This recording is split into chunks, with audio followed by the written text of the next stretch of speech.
فاعوذ باللہ من الشیطان الرجیم بسم اللہ الرحمن الرحیم وَإِذَا بُشِّرَ أَحَدُهُمْ بِالْأُنْثَىٰ ظَلَّ وَجْهُهُ مُسْوَدًّا وَهُوَ كَظِيمٌ يَتَوَارَىٰ مِنَ الْقَوْمِ مِنْ سُوءِ مَا بُشِّرَ بِهِ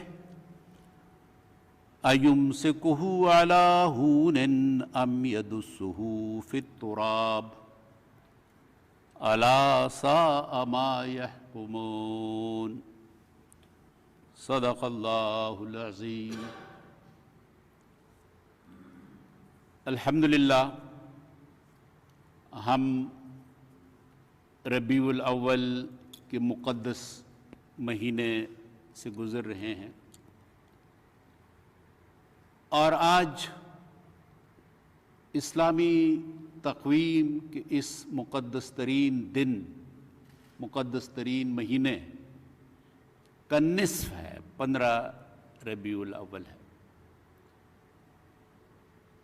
عشرہ رسول رحمت للعالمین ربیع الاول کے اندر پوری قوم نے بہت ولولے کے ساتھ، جوش اور جذبے کے ساتھ منایا۔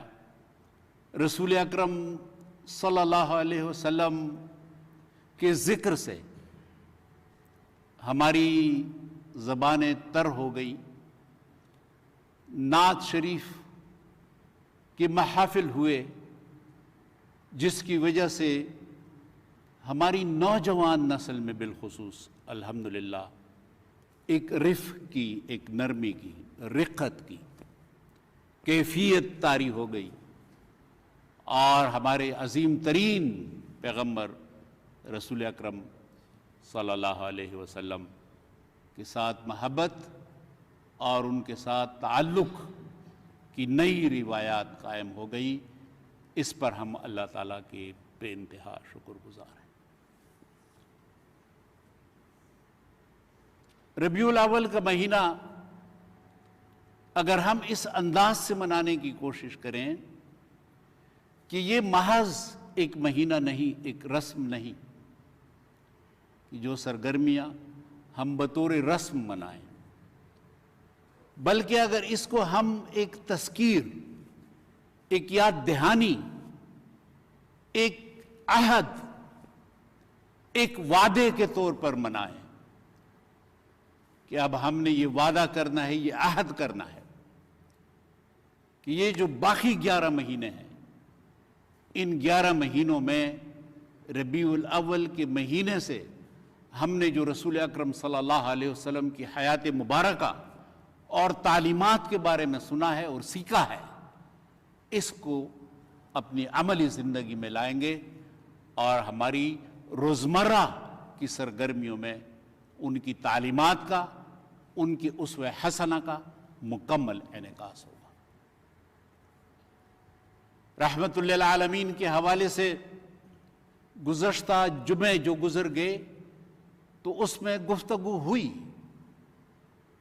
آج کے اس خطبے میں ہماری کوشش یہ ہوگی کہ رسول اکرم صلی اللہ علیہ وسلم بحیثیت رحمت للعالمین اور محسن نسواں، یعنی خواتین کے لیے رسول اکرم صلی اللہ علیہ وسلم نے کیا، رسول اکرم صلی اللہ علیہ وسلم نے خواتین کے بارے میں فرمایا، کس طریقے سے معاشرے میں رسول اکرم صلی اللہ علیہ وسلم نے خواتین کے مقام کو بلند فرمایا۔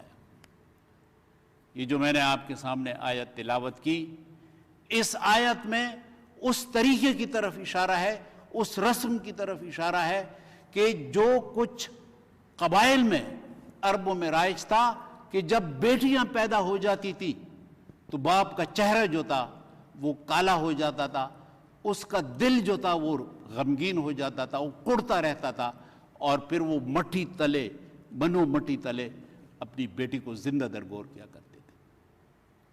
اس دور میں دیکھیں کہ رسول اکرم صلی اللہ علیہ وسلم نے کیا کیا، اس کا عمل آپ دیکھیں۔ اس دور میں حضرت خدیجہ رضی اللہ عنہا کے ساتھ آپ کا رویہ، آپ کا برتاؤ، آپ کا طریقہ، اور جو احترام آپ نے اپنی زوجہ محترمہ حضرت خدیجہ رضی اللہ عنہا کو دیا۔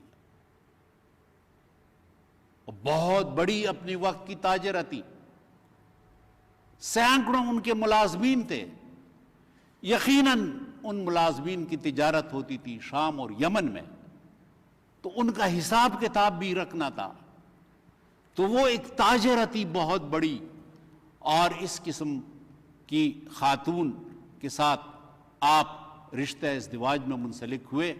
آپ ان کا رویہ دیکھیں حیات میں بھی، لیکن جب وفات پا گئی حضرت خدیجہ رضی اللہ عنہا تو رسول اکرم صلی اللہ علیہ وسلم کے الفاظ ان کے حوالے سے آپ سنیں اس دور میں، کہ جب عورت کو کوئی احترام نہیں تھا، عورت کی کوئی عزت نہیں تھی، اس دور میں رسول اکرم صلی اللہ علیہ وسلم نے آپ کے بارے میں فرمایا، اور وہ میں کہتا ہوں کہ وہ الفاظ عربی ادب میں، عربی لٹریچر میں مضبوط ترین الفاظ اگر ہو سکتے ہیں تو رسول اکرم صلی اللہ علیہ وسلم کا وہ الفاظ ہیں جو آپ نے حضرت خدیجہ رضی اللہ عنہا کے بارے میں فرمایا، کہ جب لوگوں نے مجھے دتکارا آپ نے مجھے پناہ دی، جب لوگوں نے مجھے میری باتوں کی تکذیب کی آپ نے میری تصدیق کی، آپ کا جو مال تھا وہ دین اسلام کے فروغ کے لیے استعمال ہوا، اور آپ کی وجہ سے مجھے اولاد کی نعمت سے سرفراز کیا گیا۔ اس قسم کے مضبوط الفاظ یہ اس لیے تھے تاکہ معاشرے کے اندر خواتین کا احترام اوپر آ جائے، اور پھر یہی رویہ آپ کا اپنی صاحبزادی کے ساتھ۔ اس دور میں جب کہ بیٹیوں کو زندہ درگور کیا جاتا تھا، آپ کی صاحبزادی حضرت فاطمہ رضی اللہ عنہا جب آپ کے گھر تشریف لاتی تو آپ کی حالت دیدنی ہوتی تھی، ایک بشاشت کی کیفیت آپ پہ طاری ہوتی تھی، اور جب وہ آتی تو آپ ان کا ماتھا چومتے، آپ ان کے لیے چادر بچھاتے، اس کے ساتھ بیٹھتے، گفتگو کرتے، اور وہ خوشگوار ترین لمحات ہوا کرتے تھے جو رسول اکرم صلی اللہ علیہ وسلم اپنی صاحبزادی کے ساتھ۔ مقصد صرف یہ تھا کہ صحابہ کرام رسول اکرم صلی اللہ علیہ وسلم کے عمل کو اور طریقے کی پیروی کرتے تھے، تو فروغ دینا تھا اس مقصد کے لیے کہ اپنی بیٹیوں کا اور خواتین کا کس طریقے سے احترام کیا جانا چاہیے۔ ایک بہت بڑا انقلاب جو ہم نے دیکھا رسول اکرم صلی اللہ علیہ وسلم کے رویے کی۔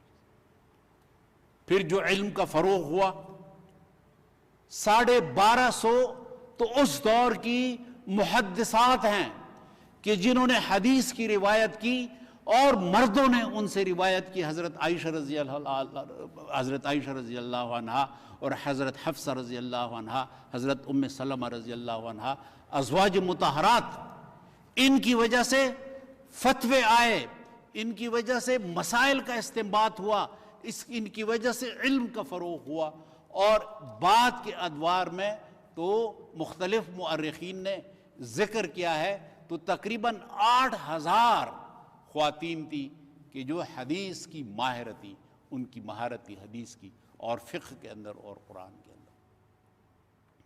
اور پھر دوسرا پہلو دیکھیں جی میراث کے حوالے سے، کہ جب کوئی حق نہیں تھا عورتوں کا، تو میراث کا سورہ النساء میں اللہ تعالیٰ نے میراث کا حکم دیا، اسلام نے میراث کا حکم دیا، اور رسول اکرم صلی اللہ علیہ وسلم نے اس عمل کو آگے بڑھایا، اور وہ آیات ایسی ہیں کہ اللہ تعالیٰ فرماتے ہیں کہ میراث کا جو حق ہے، یہ حق جو ہے تلک حدود اللہ، یہ اللہ کی حدود ہیں، اللہ کی سرحدات ہیں، اگر کسی نے اس پر عمل کیا تو جنت کا راستہ ملے گا، کسی نے عمل نہیں کیا تو دوزخ میں جائے گا، وَلَهُ عَذَابٌ مُّہِینٌ، اور اس کے لیے رسوا کن عذاب ہے۔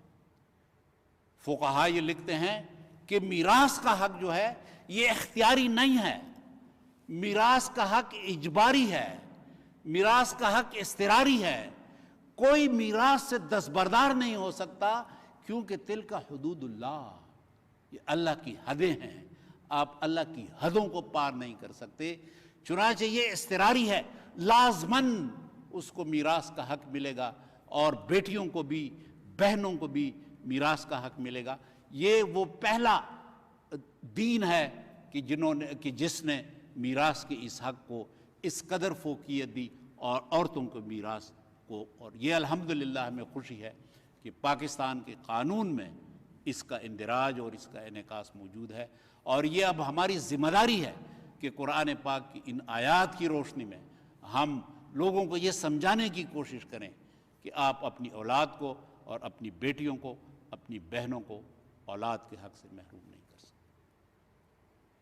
پھر جی آپ خواتین کی سرگرمیاں دیکھیں، سیرت کی کتابیں، احادیث کی کتابیں، یہ مختلف خواتین کے حوالے سے ہمیں بتاتی ہے کہ کس طریقے سے مختلف صنعتوں میں اور مختلف مہارتوں میں یہ خواتین جو تھی یہ سرگرم رہتی تھی. حضرت فاطمہ رضی اللہ عنہا کا تو حدیث کی کتابوں میں بہت صراحت کے ساتھ ذکر ہے کہ جب رسول اکرم صلی اللہ علیہ وسلم زخمی ہوئے تو جب خون بہہ رہا تھا اس وقت آپ نے خون کو روکنے کا انتظام فرمایا. تو یہ وہ مہارت تھی نرسنگ کی کہ جو ہم حضرت فاطمہ رضی اللہ عنہا کی سیرت میں دیکھ رہے ہیں. شہد کی تجارت، چمڑے کی تجارت، یہ خواتین کے حوالے سے سیرت کی کتابوں میں ہے. کاٹیج انڈسٹری، دستکاری، یہ سیرت کی کتابوں میں ہے کہ صحابیات باقاعدہ دستکاری میں مصروف رہا کرتی تھی اور ان سے جو آمدن ہوتی تھی اکثر خواتین وہ بطور صدقہ محتاجوں کو، معاشی طور پہ جو چیلنج لوگ تھے، ضرورت مند لوگ تھے، ان کو ان کی مدد کے لیے اپنا جو ان کا کاروبار تھا، اپنی جو ان کی صنعت تھی، جس طریقے سے وہ کام کیا کرتی تھی وہ پھر خرچ بھی کرتی تھی. اس طریقے سے معاون کا اور انفاق کا ایک وہ کردار ہے جو ہماری خواتین میں ہمیں ملتا ہے اور رسول اکرم صلی اللہ علیہ وسلم کی سیرت سے. تو رسول اکرم صلی اللہ علیہ وسلم بحیثیت رحمت للعالمین اور پھر بحیثیت محسن نسواں کہ عورتوں کے مقام کو کس طرح آپ نے بلند فرمایا، عورتوں کو کس طریقے سے معاشرے میں آپ نے ایک بہت بڑا باعزت اور باوقار جگہ دی.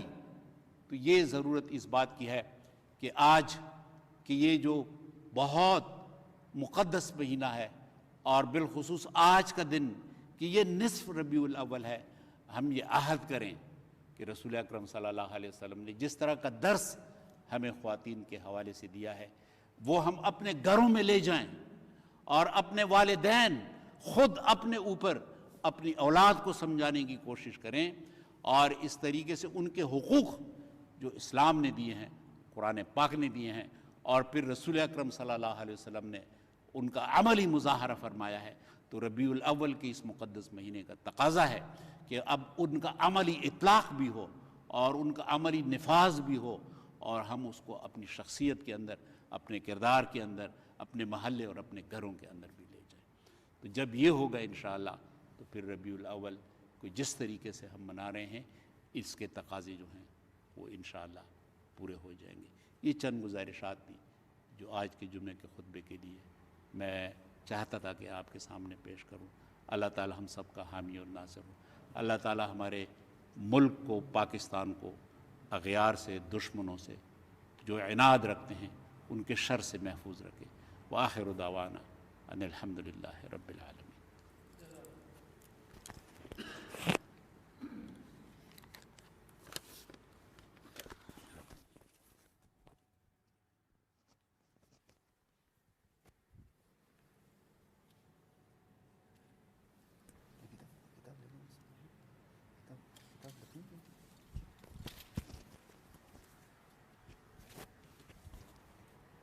السلام علیکم ورحمۃ اللہ وبرکاتہ.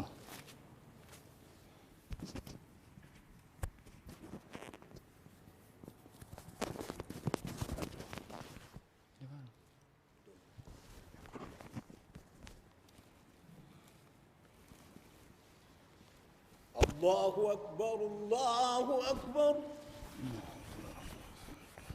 اللہ اکبر، اللہ اکبر. أشهد أن لا إله إلا الله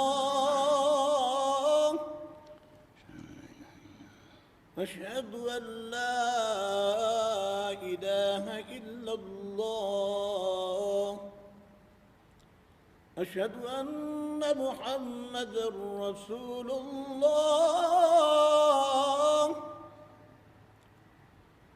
أشهد أن محمدًا رسول الله حي على الصلاة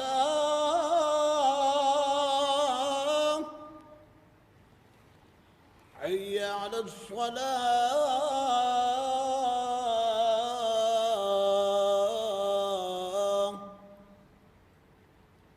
حي على الفلاح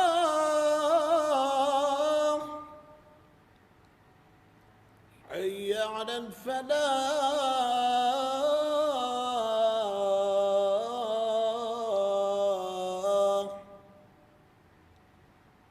الله أكبر الله أكبر لا إله إلا الله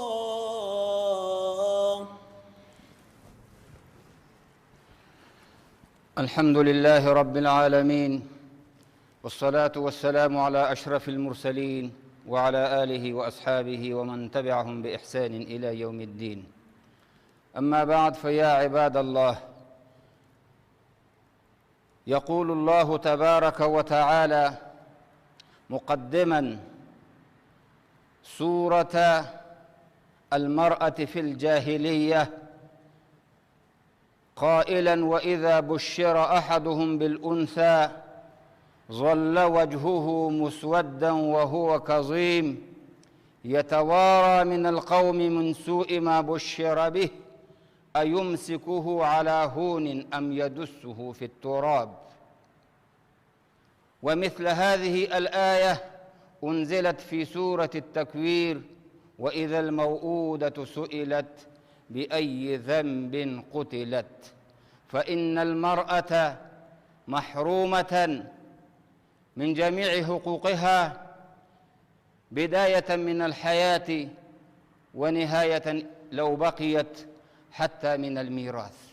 جاء الإسلام ومنحها جميع حقوقها. أقول قولي هذا وأستغفر الله لي ولكم ولسائر المسلمين فاستغفروه إنه هو الغفور الرحيم.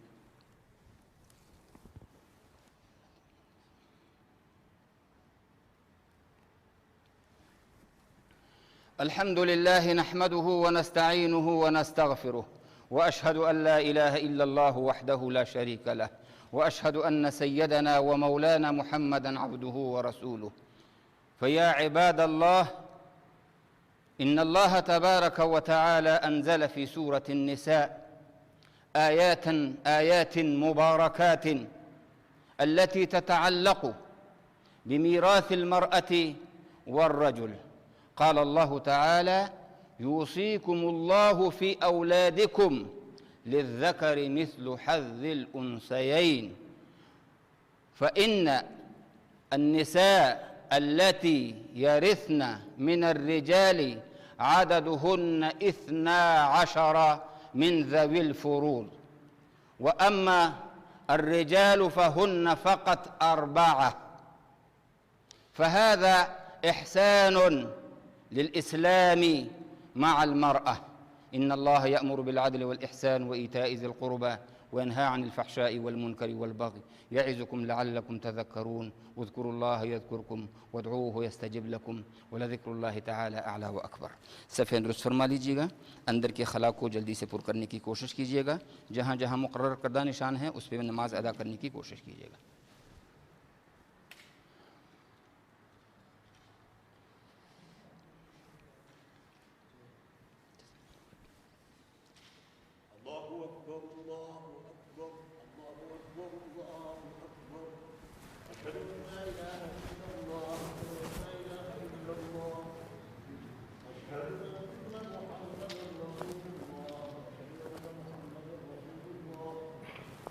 حي على الصلاة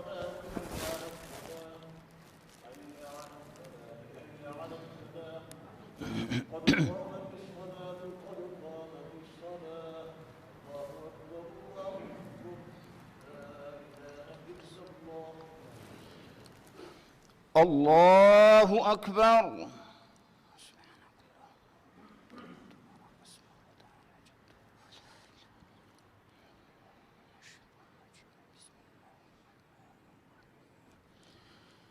الحمد لله رب العالمين الرحمن الرحيم مالك يوم الدين إياك نعبد وإياك نستعين اهدنا الصراط المستقيم صراط الذين أنعمت عليهم غير المغضوب عليهم ولا الضالين.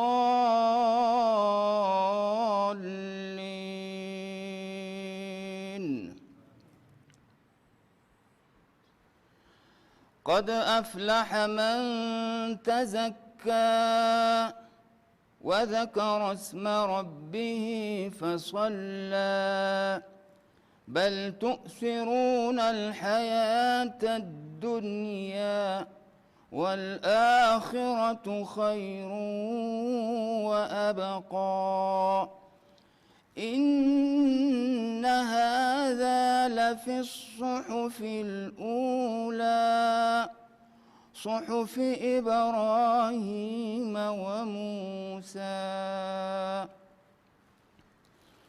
الله أكبر.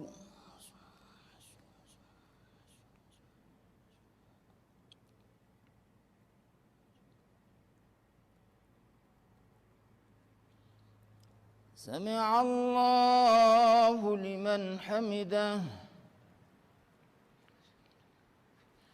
الله أكبر.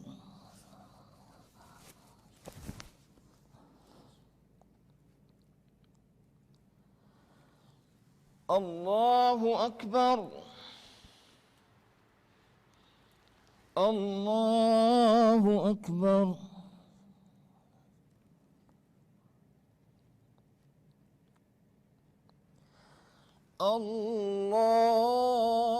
الله أكبر. الحمد لله رب العالمين الرحمن الرحيم مالك يوم الدين إياك نعبد وإياك نستعين اهدنا الصراط المستقيم صراط الذين أنعمت عليهم غير المغضوب عليهم ولا الضالين.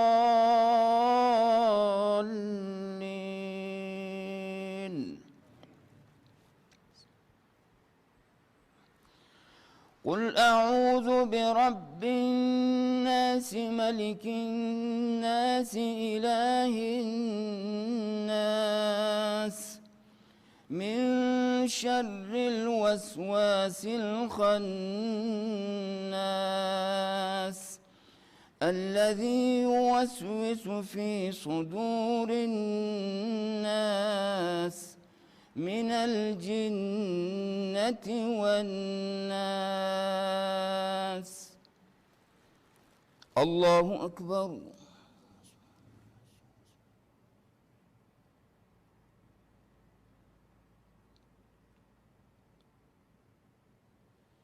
سمع الله لمن حمده.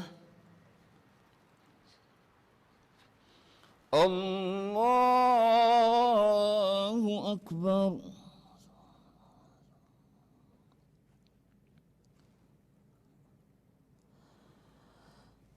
الله أكبر. الله أكبر.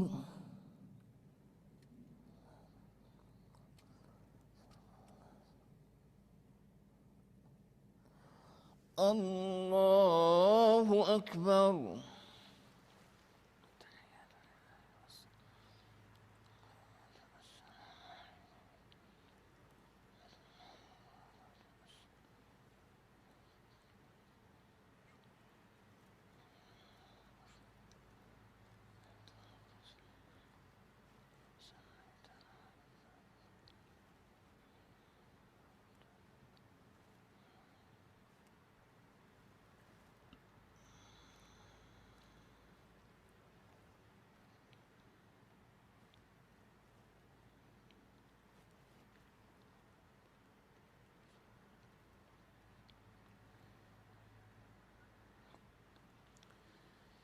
السلام عليكم ورحمة الله. السلام عليكم ورحمة الله. الله أكبر. استغفر الله استغفر الله.